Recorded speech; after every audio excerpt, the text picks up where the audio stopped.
కూడా గౌరవ గవర్నర్ గారి దృష్టికి తీసుకొచ్చినాం.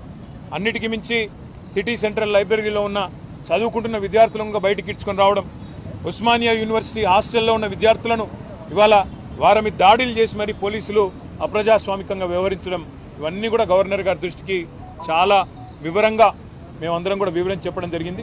గవర్నర్ గారు చాలా గట్టిగా స్పందించినారు. హోమ్ సెక్రటరీని నేను పిలుచుకుంటాను, తప్పకుండా అన్ని వివరాలు అడుగుతాను, విద్యార్థుల మీద ఈ రకంగా జరగడం మంచిది కాదు అని కూడా వారు అన్నారు.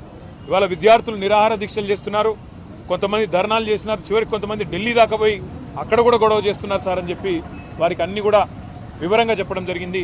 తప్పకుండా నేను స్పందిస్తాను, గవర్నమెంట్కు ఈ విషయంలో తప్పకుండా అడుగుతాను అని చెప్పి కూడా గవర్నర్ గారు చెప్పడం జరిగింది. రెండవది, ఈ రాష్ట్రంలో జరుగుతున్న రాజ్యాంగ హననం ఏదైతే ఉన్నదో, పార్టీ ఫిరాయింపుల నిరోధక చట్టాన్ని తుంగలో దొక్కుతూ మరి కాంగ్రెస్ పార్టీ ఏ రకంగానైతే ఈ రాష్ట్రంలో ఇప్పటికే 10 మంది బీఆర్ఎస్ ఎమ్మెల్యేలని 8 మంది బీఆర్ఎస్ ఎమ్మెల్సీలని తన పార్టీలో చేర్చుకున్నదో కూడా గవర్నర్ గారికి సోదాహరణంగా వివరించినాం. మేము ఇప్పటికే న్యాయ పోరాటం చేస్తున్న విషయం కూడా గవర్నర్ గారికి చెప్పాం. స్పీకర్ గారిని కలిసి అభ్యర్థించింది కూడా చెప్పినాం, తేదీలతో సహా.